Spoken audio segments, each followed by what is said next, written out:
Welcome to Indie Thinker with Reed Huberman. You're about to make the jump from the dishonest mainstream media into free and independent thought from key thought leaders on the subjects of culture, causes, politics, and faith. Hey everybody, thanks so much for checking out the show today. We have just a show that I could not be more excited about today to share with you guys because I have thought a lot about the topic. Before we jump into that, I want to make sure that you guys are subscribed and that you have liked this content and that you share it with friends when you're done listening. So make sure to do that. Now today our guest is a guy named Nate Atwood. He has been a pastor for 40 years and he is presently the pastor of St. Giles in Charlotte, North Carolina. The reason I wanted to have Nate on today is because in his storied career of over 40 years, he has pastored one of the largest churches in his denomination and been with some of the biggest names in Christianity. And he stepped away from that to take on a much smaller church when he became the pastor of St. Giles. So I talked to him about the pros and cons of really large churches and the pros and cons of having pastors who are celebrities. And suffice to say, all I can tell you is that it's a really fair and open-minded conversation about what a healthy church looks like, how we can truly impact lives, and why we may be adopting cultural ideas when it comes to our fixation with celebrity pastors in really, really large churches. But I'd love for you guys to be the judge of that. So I hope you enjoy this episode. I hope you enjoy listening. And if it is a blessing to you, make sure to leave a comment below and don't forget to rate and subscribe. Thanks so much for checking it out today. I hope you enjoy. Welcome to Indie Thinker with Reed Huberman. My name is Reed Huberman, and I'm really excited to be speaking to Nate Atwood today. He is the pastor of St. Giles Presbyterian Church in Charlotte, North Carolina. And we're going to be talking today about celebrity pastors and celebrity pastor culture within churches, just because I think a lot of that has gained an all new sense of relevance, just because some of the things that have happened probably pre-COVID, post-COVID as well. And I'll dig into that a little bit from my kind of personal perspective. But before I give a little bit more of your credentials on why I wanted to talk with you about this, just want to say thanks for being on the show today, Nate. Yeah, absolutely. I'm delighted to be here and look forward to our time together. Yeah, me too. Okay, so let me give I want to give the audience a little bit of your credentials just so they'll know kind of from what perspective or experience you have kind of speaking about the phenomenon of celebrity culture and celebrity pastors within churches. So you pastored one of the largest churches in your denomination, and you ended up in the highest elected office in your denomination. At that same time, you were just down the road from CBN, for those who don't know, Christian Broadcast Network, and many of the leading figures there, including, there were many leading figures there, including Pat Robertson, who attended your church. So that connection pulled you kind of into the world of celebrity pastors and notable and recognizable names in the evangelical world. So from that, you kind of rubbed elbows with the, if you want to call it this, the higher echelon of Christian pastors in the world. Now, I think that right there goes ahead and it gives us kind of the predicate for you having experience with that kind of realm of Christianity. I want to give my kind of personal story here to let people who are listening know why this is relevant to me, but also maybe relevant to them. So celebrity pastorship was something that just kind of came along with what's the megachurch movement. It seemed to be like if you were going to have a megachurch, you had to be a celebrity pastor. You had to be well known, and that's just kind of the name of the game. But something never stuck right with me about it. And then most recently, along with many other things, obviously, but most recently, what happened with Carl Lentz happened, and I don't know if you know who he is, but he's the one of the founding pastors of Hillsong New York City in New York, and so during COVID, it came out that he had had multiple affairs and been unfaithful to his wife, and he stepped down. And so here's where kind of the personal story, and I think people can relate to this. When I first heard that, I'm just going to go ahead and tell on myself, Nate. I said, aha, that's what happens to you celebrity pastors when you don't really preach the word of God and you don't stay faithful to the truth. And I saw that coming a mile away, and probably other people like me did as well. I was obviously shocked and horrified for the family, but it came as very little shock to me from a guy who on a regular basis refuse to stand up for Christian truth. And you can go look through a list of YouTube appearances by Carl Lentz, where you'll see that he refused to stand up for life and the pro-life movement. He refused to stand up for traditional marriage and traditional sexuality and all that kind of stuff. But then Ravi Zacharias. And Ravi is somebody who I looked up to, somebody who I just absolutely adored. I love Christian apologetics. He was such a brilliant and such a gift to the body of Christ. And then it came out, and I think Christianity Today broke the story, came out that he was not only unfaithful to his wife, but also that he had had a pattern of sexual abuse and sexual assault of women that were either in his employ or people that were associated with him. And then that kind of made me repent a little bit and step back and say, perhaps this is something that's more endemic to the culture of celebrity. So I kind of want to just turn it over to you now, enough of setting that up, and just say, I know this is a big, broad question, and we could probably spend the rest of the time just talking about this, but if we can make it general and we'll whittle our way down, do you think that pastors should be celebrities? No. It's a really bad idea. Yeah. I think it's a bad idea for the church. I also think it's a really bad idea for the pastors. Sure seems to be that way, right? Well, why do you say that? Why do you think it's a bad... Let's start with the first. Why is it a bad idea for the church? Well, I mean, it just puts the focus on the wrong place. And I know it's easy to say that. It's common to say that, well, our focus should be on the Lord and certainly on the word and, and the gospel, the work of the kingdom and whatnot. But it is, when the real story, and, this is always a subtext. Yeah. It's, a celebrity pastor isn't going to get up and say to his congregation and to everybody who's watching online or on TV and say, I just want to let you know, this is really about me. Yeah, right. Yeah, you're not going to get that. The devil's in the details. Right. So it's a lot more subtle, but it can very much go there. And I, living in the world that I lived in for 14 years, I began to see this more and more. And you and I didn't talk about this, but St. Giles was just down the road from the PTL ministry and the whole Jim and Tammy Faye Baker. Right. And I kind of watched that whole thing happen firsthand, and that affected certainly the church in America, the church globally. It affected our church. We had people who worked there and who really loved that ministry, and it was kind of like, this whole thing is toxic.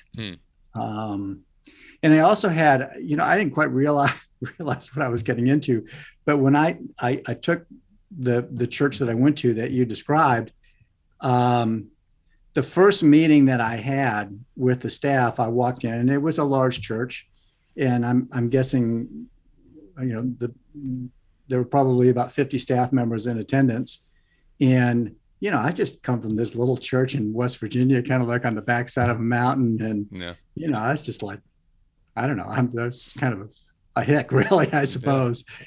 And I walked in, and bam, all these people stand up when I walk in the room. When I walk in the room, everybody stands. And I'm like, whoa, I'm uncomfortable with this immediately. And the more I kind of lived in that world, the more I began to realize how much, at least in that particular world, things were biased in that direction. And I began to just become more and more aware of how really unhealthy this was. Yeah. I have so many questions about that.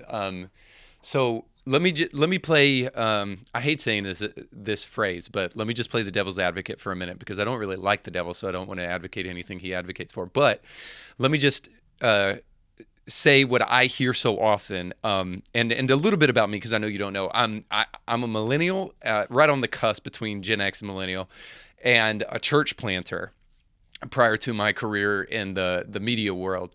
And the one thing that pastors would say to justify the culture of celebrity in their churches is that we have to get more people in our churches, because if we get more people in our churches, we're reaching more people for Jesus. Now, I think if we're honest with ourselves, and maybe this is a cynical view, but I think if we're honest with ourselves, what we really have to fight there is whether or not we really need more people in our churches for Jesus or whether we need more people in our churches for us. So let me just, so while I know that to be true, let me just say this. Let me say what I would hear maybe somebody of my colleagues say. Well, Reed, if you're going to reach people for Christ and you're going to do it effectively, guess what? You're going to be a celebrity. It's going to happen to you whether you want it or not. So what would you say to that? Like, to have a growing church is going to put you in the position of celebrity. There's a certain amount of truth in that. Yeah. I mean,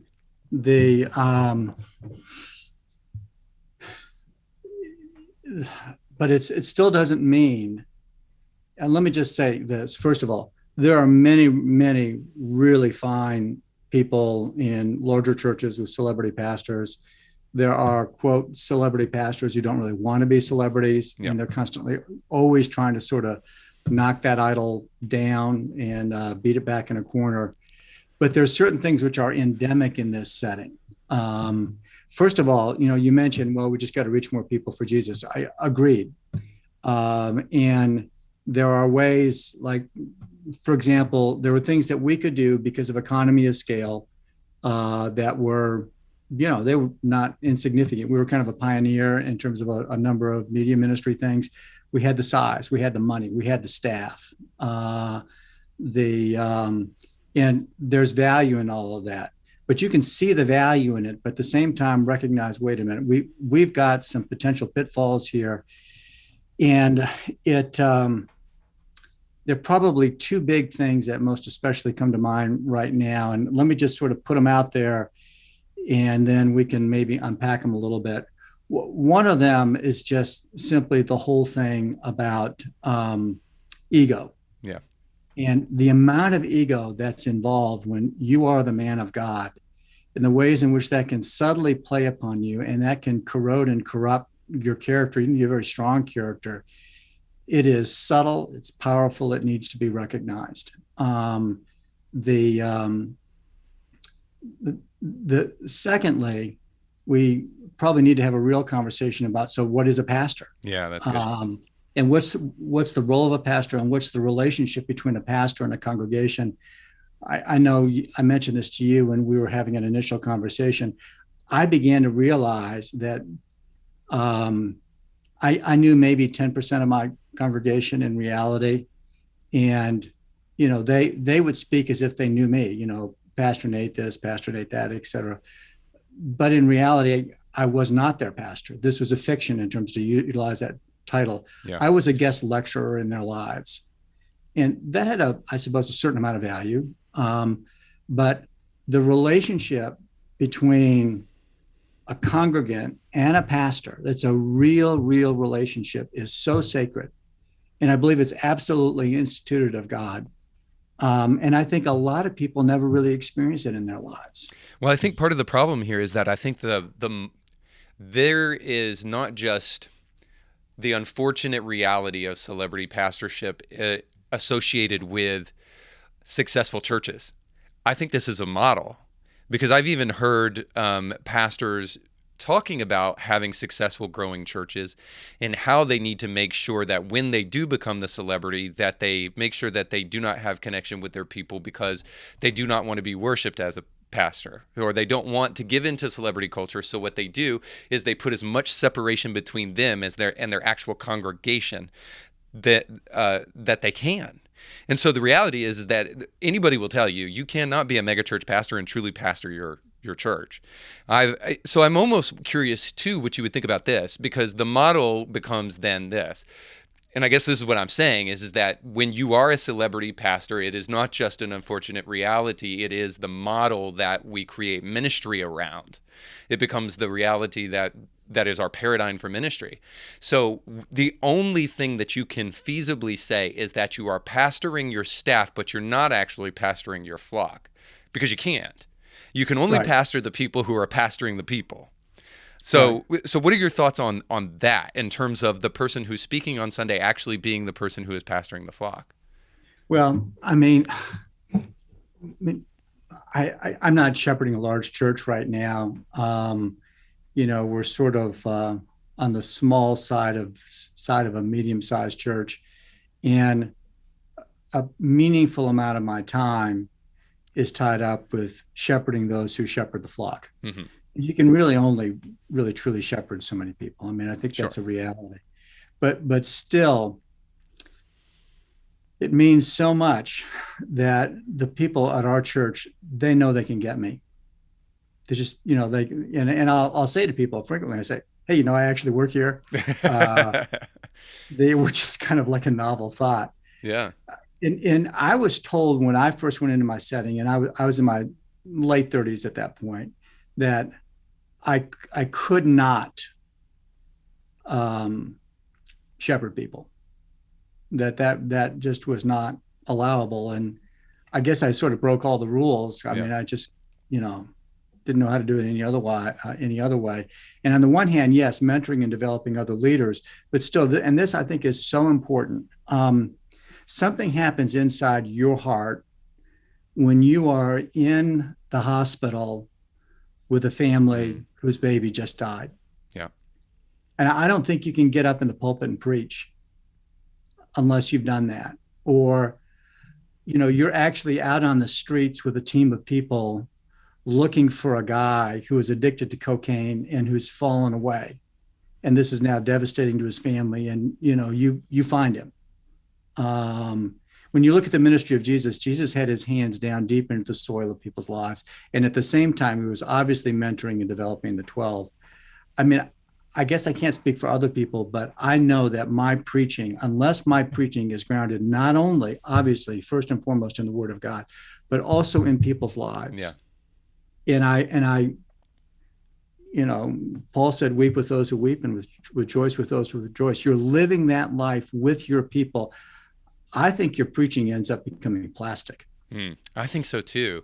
I almost want to make that a universal, because I think that that's so true. I think that you have to have the experience of the wounds.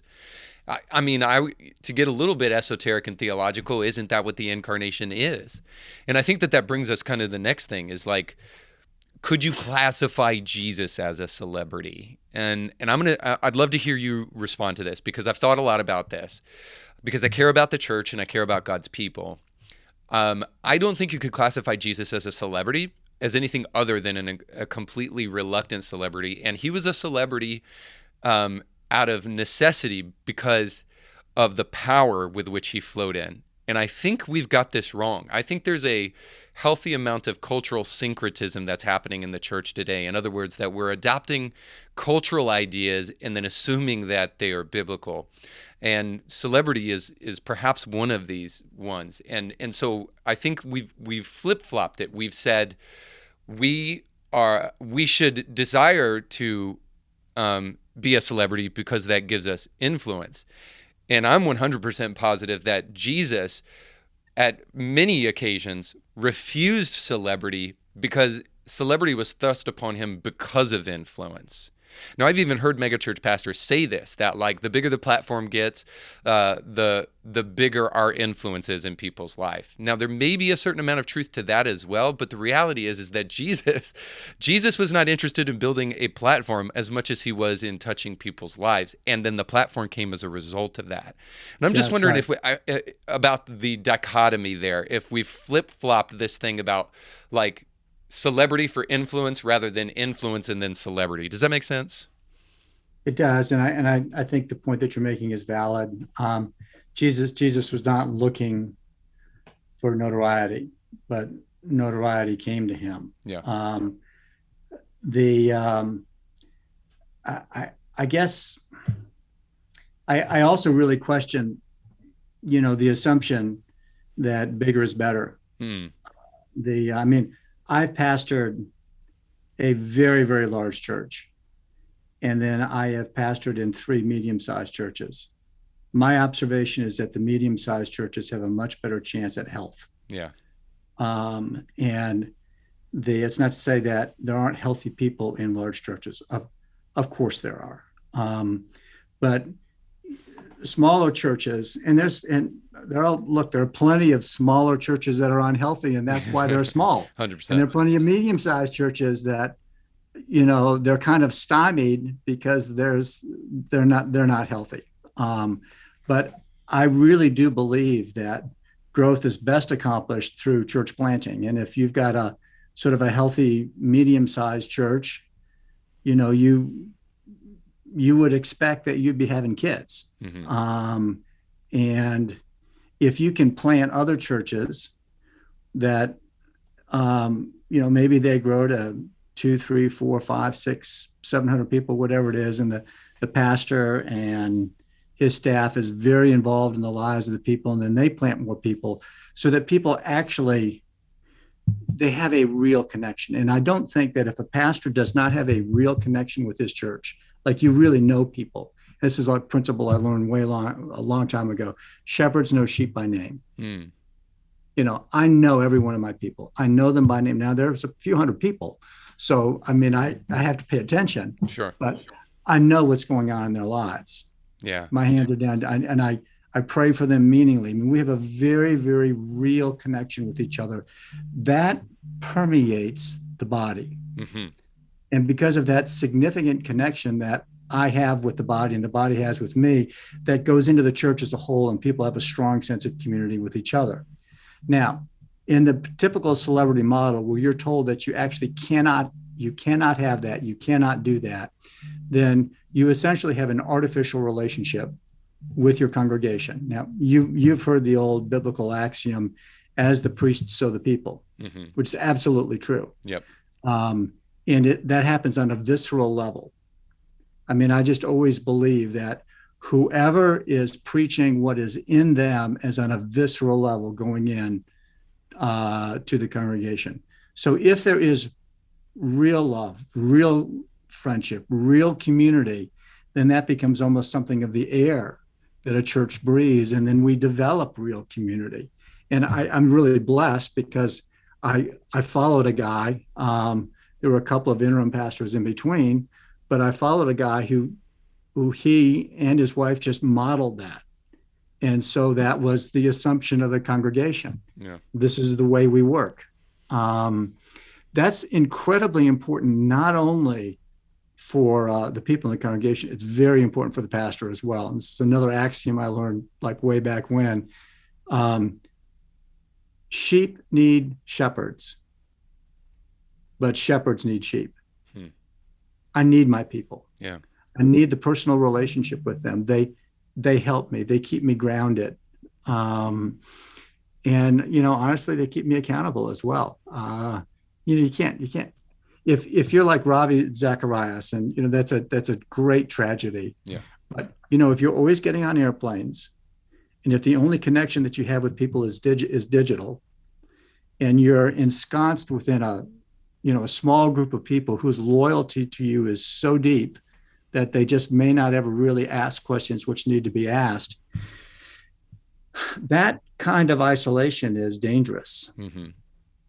But if you're living, in the middle of a community where you love the people and the people love you and you share life and whatnot, if something was going south in my life, my people would know it fast. And, I'm just as much of a potential sinner as anybody. I need that, and I need the friendship. I need the real life. I need the accountability. I mean, I spent some of my life just, I was on airplanes, I was in meetings, and I was on TV. Yeah. So I wonder if we should work hard. This is a little bit of conjecture here, but if you'll walk down this road with me, because I think ultimately we have to then ask some questions here, because obviously you and me, we come from a place of caring about the church, and this is not to demean or deny the great work done by great pastors, big churches, and all of that stuff. But nonetheless, I think if you care about the church and you care about the truth, you have to ask questions. So if we go back to what you originally said, that you illustrated so beautifully, that the most healthy churches are medium-sized churches. Now, obviously, that's your assertion, but I think your expertise, and I think you can prove that objectively. If that's true, then the question becomes, why do we have big churches?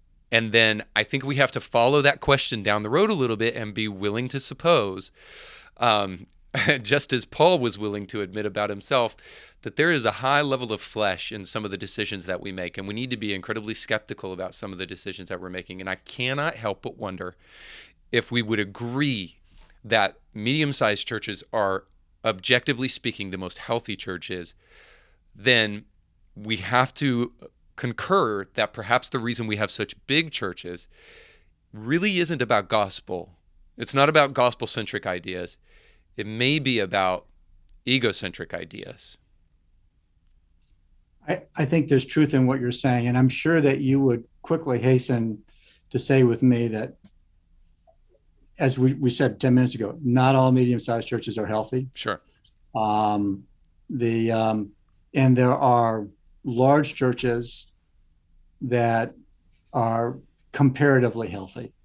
I just think it's easier to achieve health in a medium-sized setting. And I'll give you an example. One of the things that I did was I led the fellowship group of all the pastors of the largest churches nationally in our denomination. And so we would get together once a year and we'd hang out for 3 or 4 days with our wives, and we just learn from each other.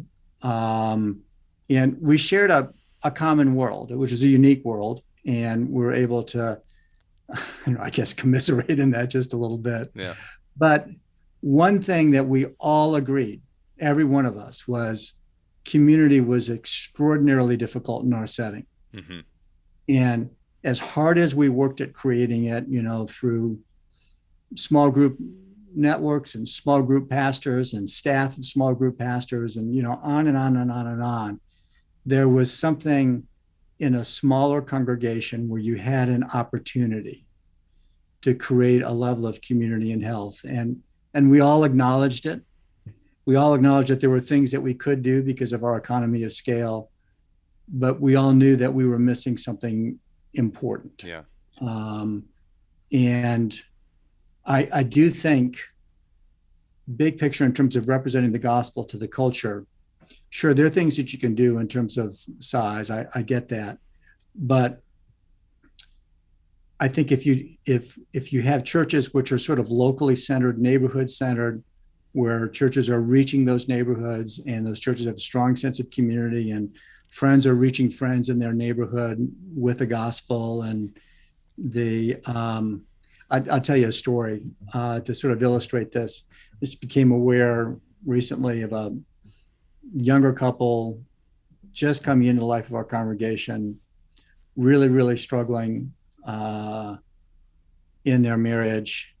And I went up to their home and we spent time together. We talked, we prayed, prayed in their home. And as we were kind of winding up, a friend of theirs from across the street walked in and they introduced me and whatnot. And I could tell that the impact on that person was so high. The idea of, wait a minute, this is so personal. Yeah. It's so intimate, Yeah. And there was a representation of the gospel in there that was really, really significant. So, sometimes there are things that you can do with economy of scale and large and whatnot, but there are also things that you can do when you're smaller that are incredibly significant. And at the end of the day, we all know, we're gonna win people to Christ one at a time. Yeah. Yeah, absolutely. The thing that strikes me about that story, that the blown awayness with which people are surprised anymore when a pastor acts like a pastor. So when you actually take time to be with people, like, it's almost as if that everybody expects the kind of pastor for you to be as a celebrity pastor anymore, because it is so kind of prolific and it's so common anymore. So I do think that there's something powerful about that when a pastor actually takes the time to do things that a pastor would be. But it's also a little disappointing to me that that's so surprising to people anymore. It's stunning. Even our own people, I have to keep convincing them that I really am here. Yeah. And it's like, no, I'm here. And I think that's one of the really important jobs of being a pastor. You're supposed to be there. Like kind of like being a dad. Yeah. You're just around and you're available. And I think that people draw tremendous strength from just the awareness of he's there. Yeah. I may not need to pick up the phone. I may not need to walk into a study and whatnot, but he's there. He's always there. I think that's hugely significant, but I think many people do not live with that at all. I think the church, the whole thing about the megachurch deal is it furthers the idea of the church as institution rather than church as community. Yeah. And I mean, we all know this. I mean, our real power is in community. Yeah. And you talk about a really powerful evangelistic tool, community. And I do think, broadly speaking, let's say that you had a church of 2,000. Okay.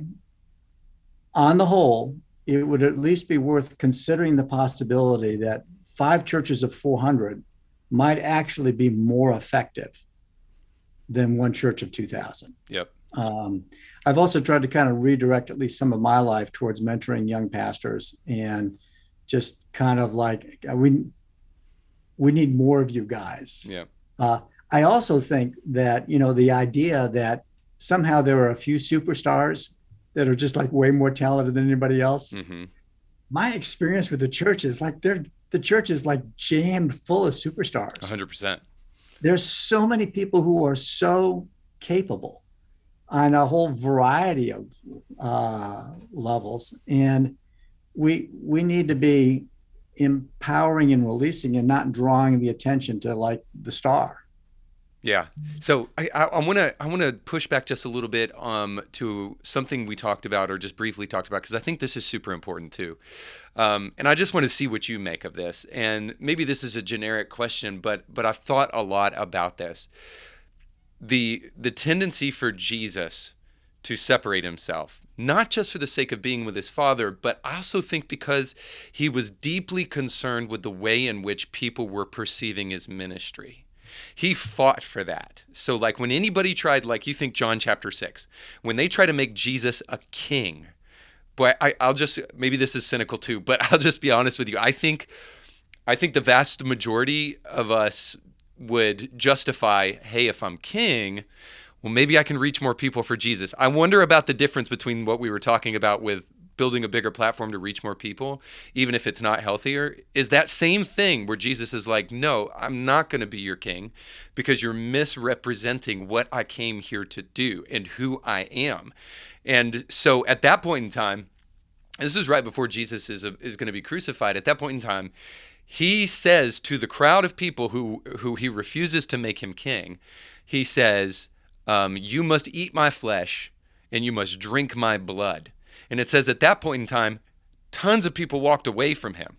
So there were times where Jesus overtly did things to get people away from him, which it just seems like so counterproductive to the way that we teach ministry anymore, especially to people my age and younger. You are supposed to be a celebrity almost. And we can maybe talk about big launches. I'd like to talk to you about that too. But Jesus like fought for this because he knew that if people made this about the celebrity of Jesus and not the person of Jesus, they would miss Jesus completely. And Jesus was so sensitive to this because he knew this was a gospel issue. So what do you make of the fact that Jesus, his brothers even accused him of this, by the way, like, you're this big public figure, you need to go to this party. The fact that Jesus was a public figure and Jesus was what you might consider a celebrity, but fought as much as he could to make sure that that is not why people were around him, to the point of even pushing people away. Because let me step back because I didn't finish. John chapter 6, those people walk away, and then Jesus turns to his disciples, and I know you know this, but for my audience, I want to say it. And he turns to his disciples, and he says, are you going to walk away too? And then Peter responds to him and says, where else can I go but you have the words of eternal life? Right. And so it does bring the question too, not only about the platform, but are we there for the right reasons? So what do you make about the fact that Jesus on many occasions refused celebrity culture? Yeah, I mean, Jesus was authentic. He wanted to live an authentic life. I can't imagine that the tendencies and the pitfalls have changed all that much in 2,000 years. Yeah. I think that Jesus, for Jesus, it wasn't about Jesus. I'm not sure that in a sense it was even about his ministry. And let me explain what I mean by that. For Jesus, it was about the person in front of him. And I mean, it's just clear. It Yeah. was always about the person in front of him. He was available. He just made himself available to people. And that may be one reason why he periodically pulled away. I mean, it's the old story of the woman who comes, takes the issue of blood, takes hold of his garment. And Jesus says, I felt virtue or power go out of me. When you make yourself really available to people, power does go out of you. I mean, it is tiring. You do need to pull away in order to recharge your batteries. But I don't think that clearly Jesus was not worried about his reputation. Mm-hmm. He was worried about his integrity. He was worried about the truth of the scriptures, but he was not worried about his reputation. I mean, far from it. I mean, he did those things which in some ways deliberately drug his reputation through the dirt, but he did it for the sake of reaching people with the gospel. I just think, I feel like you can feel it, Reed. I mean, where churches are built around celebrity, I think you can feel it in the church. You can feel it in the people. You can feel it in the pastor. Yeah. There are people who have celebrity status that, to me, they don't have that feel about them. I'm a big fan of Tim Keller's. I mean, of course I am a Presbyterian. Yeah. And Tim, it's large church, Redeemer up in New York City. But Tim and his wife always extremely authentic, and it was never about Tim, clearly. I really appreciate John Piper. I just don't have the feel that it's about John. I have the feeling that it's about the scriptures. Mm-hmm. And he's not trying to, quote, build something. He's trying to do something. Yeah. And he just wants to faithfully exposit the Bible and to do so with effectiveness. Is that going to keep you a certain size? It didn't in their cases. But see, here the thing is that you really have to be careful with it. Mm-hmm. And I watched this firsthand, where I watched the corrupting influence of celebrity status.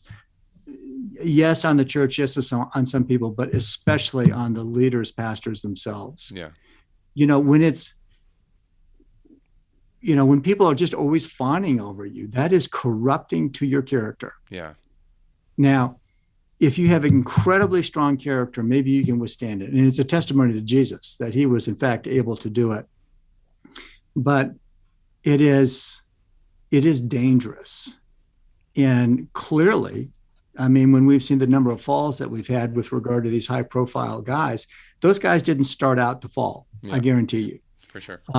They started out because they loved the Lord. They wanted to reach people for Christ, and they did a lot of things right. And, some of that was, hey, they were faithful to the scriptures, and some of it was, just the sovereignty of God, and on and on and on. But they end up in like disastrous city. So how did they get to disastrous city? Well, I can just tell you, because I had my eyeballs on it and to a certain extent experienced it. When you begin to move into that celebrity status, it's always about you. People are always fawning over you and whatnot. And after a while, you get used to it. Yeah. And this is very corrupting. And then what happens, and I watched this happen with one friend of mine, there's a lot of pressure in that world. I mean, there's a lot of pressure in that world. And then you begin to sort of feel like, well, I'm entitled to certain things in order to assuage this pressure. And I'll just tell you like a small story. I was with a friend of mine and pastored a very large church in our denomination. And he was something of a celebrity. And he told me about this golf date that he had with his son, like this really famous golf course. And I was like, how did you afford that? I mean, that's like crazy expensive. And we're still Presbyterian pastors. None of us make a lot of money. I mean, It's sort of by design, which is good. It's the way it should be. And he said, I just put on my expense account. And I thought, that was with your son. There's no justification for that. And he said, well, I was just exhausted.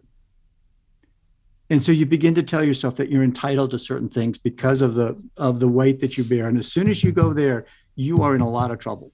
And I guarantee you that even if you go beyond the church into like the Cuomo thing, okay, Cuomo probably told himself, I'm guessing here, but I wouldn't be surprised if he told himself that he carried so much pressure, so much responsibility as the governor of New York, that he was entitled to certain things. Right. Well, as soon as you tell yourself that you're entitled to certain things, you're in a world of hurt. The devil's got you. And I think that we want to be very careful about creating any kind of construct where that is a possibility. Yeah. I also think I notice, as I'm sure you do, that in many instances, not all instances, but in many instances, these celebrity pastors, they are in independent church settings or they have an independent ministry. Yeah. Now, the way this works is, let's say you built that. You have become the engine that drives the train. You're the fundraiser, basically. You're the one who's created the income for all these jobs and all these buildings and all these mortgages that need to be paid. And because of that, in many instances, people are not going to be inclined to challenge you, even when you should be challenged. And this is one of the great things about being in a construct. And this is one thing that I would say to your listeners.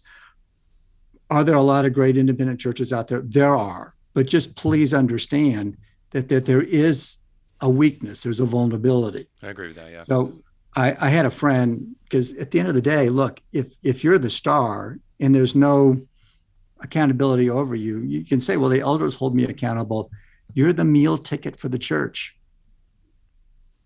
It is unlikely. Yeah.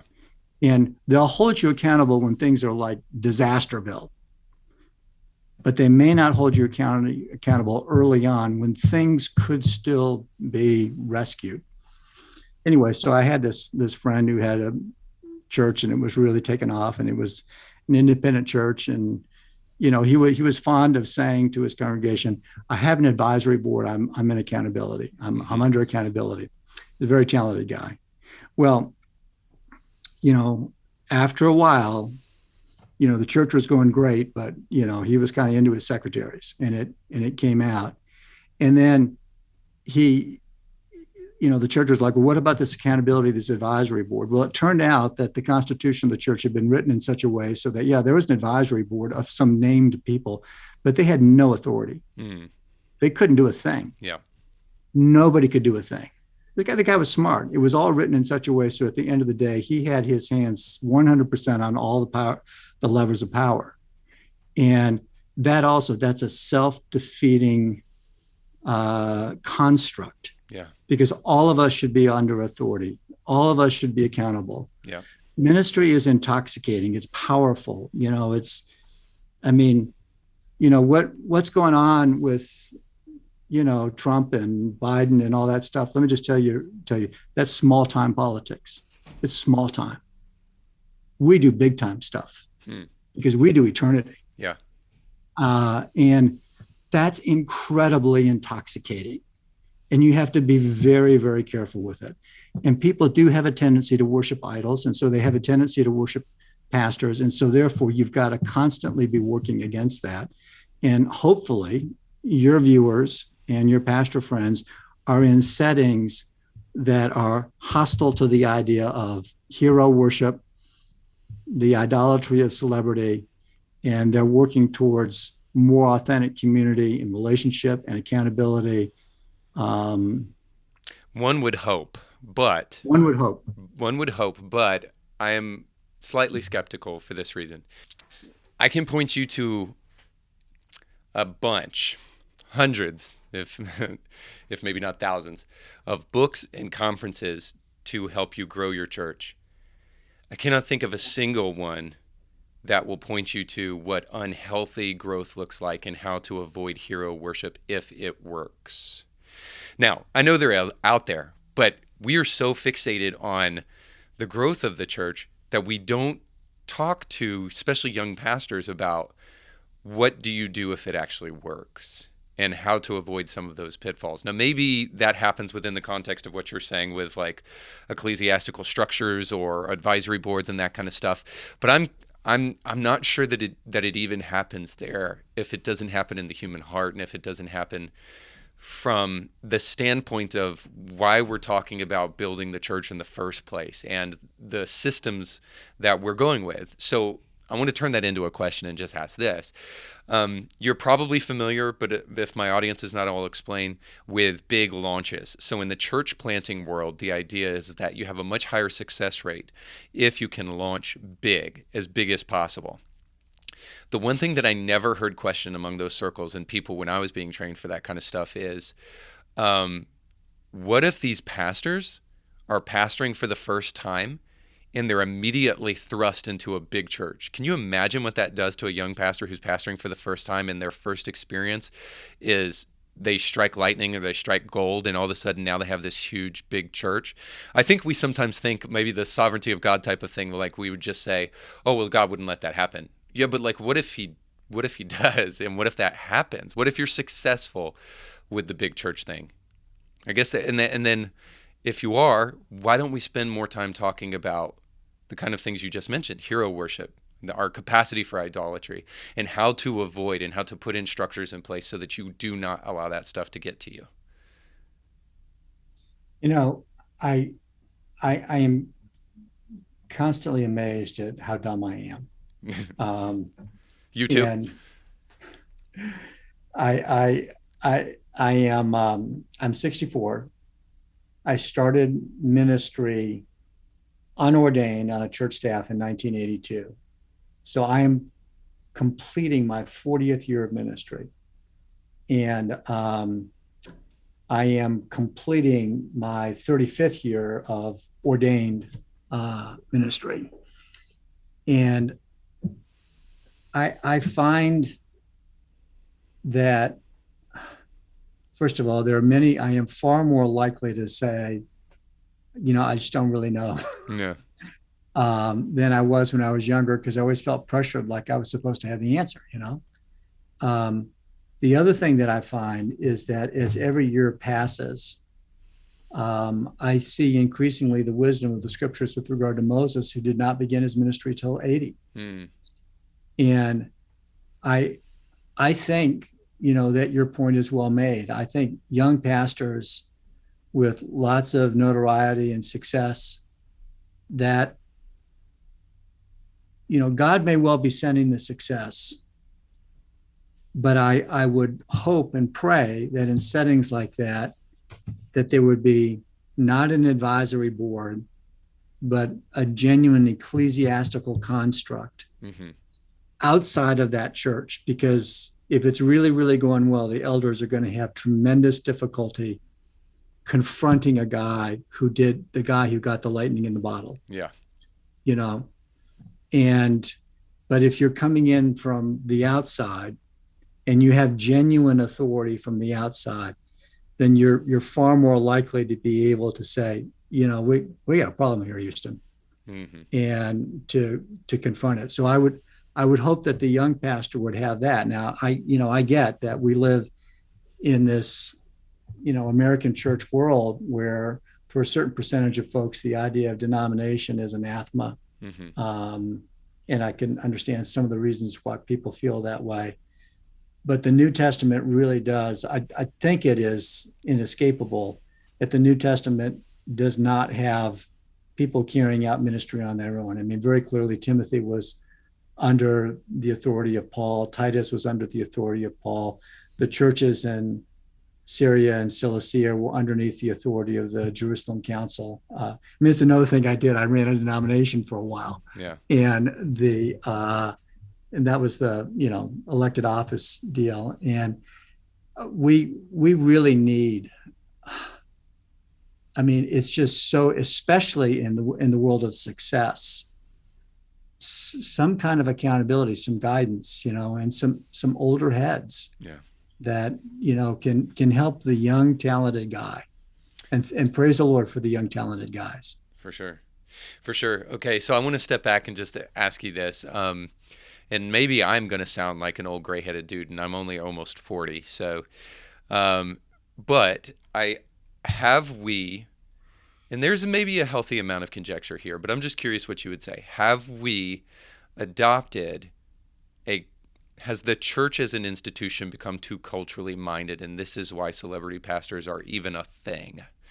I understand, again, I'll roll back and just repeat the tape and say, by all metrics, you might consider Jesus a celebrity, but he was like the worst. He had the worst like relationship with his celebrity of any celebrity I've ever known. And so, Yeah, really. and so, so Whoever was Jesus' public relations guy, he was terrible. yeah, he was Don't hire horrible. him. He's like his so off-brand Jesus. Shame on you.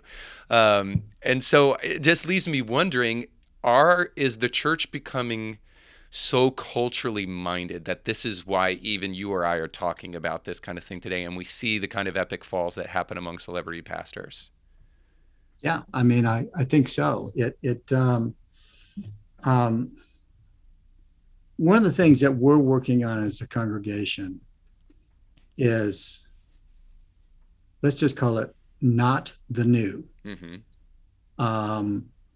And because there's certain, like, I mean, we love the new thing, right? And we're also like hungry for the new thing and whatnot. But I mean, let's face it, Christianity really hasn't changed much in 2,000 years. It's the same old thing. Yeah. But if the same old thing has really, really got a hold of our hearts, then we're like exploding with joy and enthusiasm and faith and passion and whatnot. Our culture is always like on to the next thing, on to the new thing. And I'm just kind of like, I don't know. I'm uncomfortable with that. I like, how about if we just like really, really love Jesus? If Jesus was enough, it didn't have to be Jesus and something else. Or, you know, in my life, Jesus and the hot church, or Jesus and the celebrity pastor. What if Jesus was enough? And what if I was in a community with other people, many of whom were believers and some of whom were like, yeah, they were seekers, but they're like, yeah, I'm on the journey. I want to know. Where it was like, you know, Christ alone. This is it. He is the pearl of great price. Yeah. And I, you know, when you look at Paul the Apostle is another good example. You know, Paul was not a celebrity. I mean, that whole thing about, celebrities don't get stoned. The last time I checked. Yeah, right. He, you know, small, weak, you know, unimpressive in stature and speech. But Paul knew what it was to build with gold, silver, and costly stones. That would be, you know, a good question might be for those of us in ministry, do we pass the Paul test? You know, Peter, and I mean, how did it end up for Peter? Well, crucified upside down. It's just so intoxicating, Reed. I mean, you know, and I'll give you another example of this. I mean, I was invited into a meeting one time. This was in the early years of the Obama presidency, and you know, he was like pressing obviously a very different agenda, political and moral agenda. And I was invited into a meeting with many of the highest profile pastors in America. And I was kind of like, why am I here? I mean, you know, I'm not like, I don't really belong, but I don't know. I mean, it was probably just a mistake that I got invited. And I'm in this room with, I don't know, about 35 or 40 guys. And they were just furious. They were furious about the whole Obama thing. They were furious about the liberal agenda. They were furious about where everything was going. And they said they're stealing our country. And I was just so angry at that statement.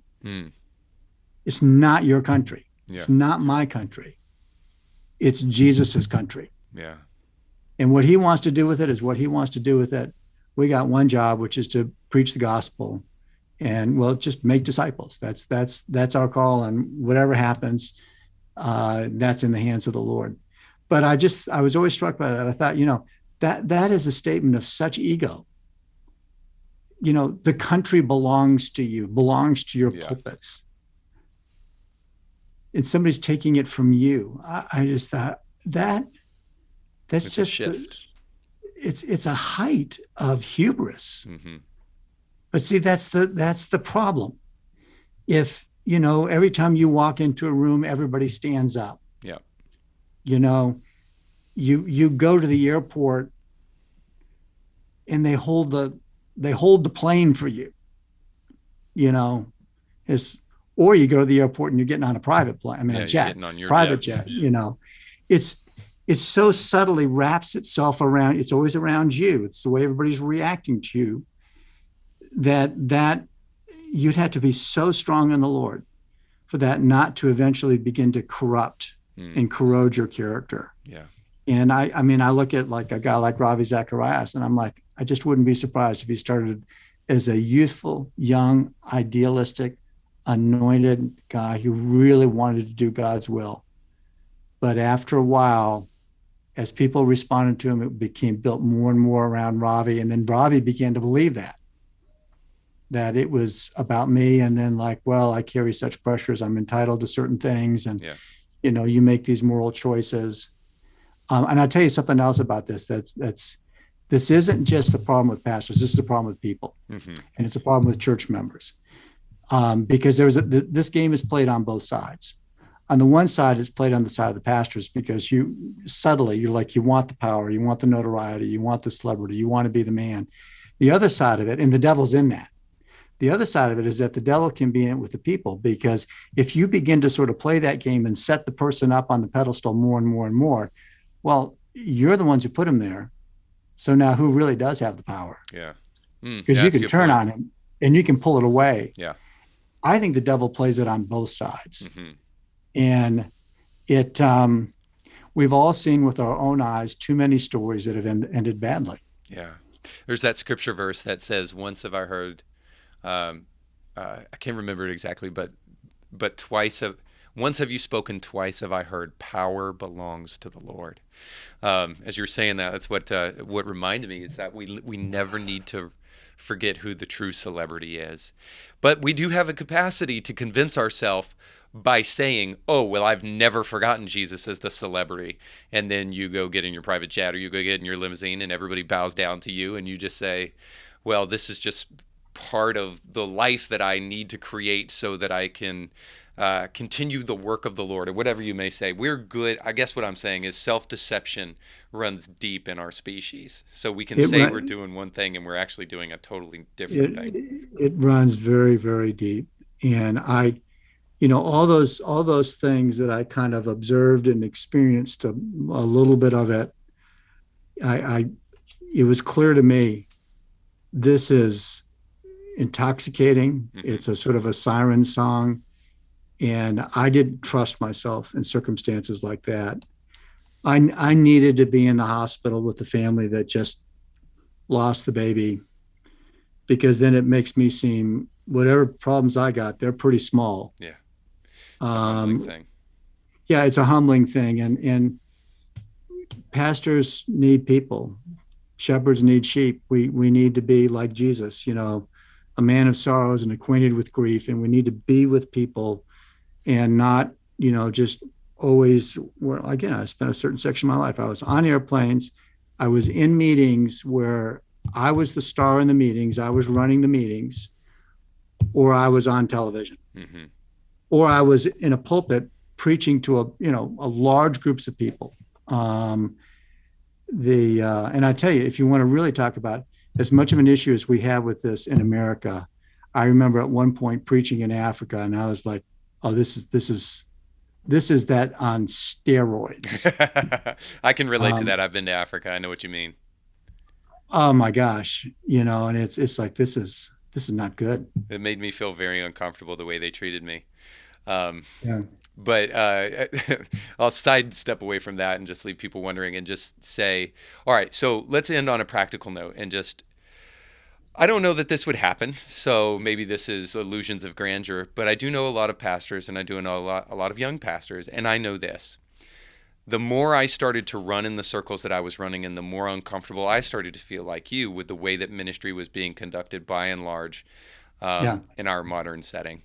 So let's say there is a pastor, young pastor specifically, pastor just in general, that happened upon what we just did, and they listened to it, and they've started to feel convicted, but they're lacking, because I know this is what naturally happens next. They're lacking the courage to make the decision that they need to make if they're going to change things. Because once you've been successful at something, it's incredibly hard to stop doing that thing, even if you feel like it's wrong. because there's an allure there that like is very, very deep in the human heart. And we've convinced ourselves, we've absolutely drank our own Kool-Aid in terms of what the church is supposed to look like, and have had very little people who are willing to have the conversation we just had in terms of questioning that. So let's say somebody has watched this, they started to feel convicted in their own church about what's going on, and they need to probably change some things. What would you encourage that pastor to do as a next step in kind of their journey if they start to feel like maybe I'm part of a celebrity culture here and we need to make some changes? Go talk to your wife. That's great advice. And be like really honest and say, honey, this could wreck our lives. And talk with your wife, pray with your wife. That'd be the first thing I do. Because if you can't talk about it with your wife, you're still, you want that culture too much. You know, start there. If you're blessed, if you're in a setting where you have somebody who's older and who's just wise and godly, I was just always blessed. I was always in settings where there was just always a wise, godly, prophetic, stable, loving man, leader around whom I could trust. Go talk to them. If you are blessed to be in a denominational structure where there's a bishop or somebody in a denominational structure, and say, I'm concerned about this. Do that. I mean, gosh, it seems to me that between those three conversations, you probably would have put into motion a lot of protection. Yeah, that's great. Well, I can't tell you how much I appreciate you being willing to have this conversation, your transparency to do it, because I think we're afraid at times that that we might injure something in the process of people's, I think people's, I would call it blind faith in the church as an institution. But I think actually the opposite happens when we're willing to be honest about these things, is that it gives people a sense of faith and credulity, that we're willing to make sure that we're analyzing what we're doing and making sure that it's as scriptural as possible. So I really do appreciate your thoughtful responses to this, because the one thing I know for sure is, especially having conversations with all sorts of people on my podcast that are in the Christian world and outside of the Christian world, this is something that people are talking about, and this is something that is on people's minds. So if we just avoid it, I don't think we do anybody any favors. So I do think that there needs to be kind of some more honest and helpful. I would love for there to be a church conference setting where we talk about what healthy growth actually looks like, but I haven't seen one yet. So I think we need to talk about it more. So for whatever part that this podcast can play in that, I just want to say thank you for taking the time to have this conversation with me. Thanks so much, Reed. I enjoyed it. God bless you. God bless you, and thank you for everything you're doing at St. Giles and beyond. So I appreciate your heart as a pastor. We need more people like you. So thank you for being on today, and thank you guys for watching. Our thanks again to our guests for being on the show today. Indie Thinker with Reed Huberman was brought to you by our sponsors. If you like what you heard today, please do us a big favor and give it a 5-star review, and like it and share it with friends. And if you want to hear more awesome guests, make sure to check out past episodes. Indie Thinker is a nonprofit paid for by our sponsors and the generous gifts of people like you. In order to hear more great guests like you did today, please consider giving a tax-deductible gift by going to indiethinker.org. And just remember, your voice matters, but infinitely more when you think for yourself.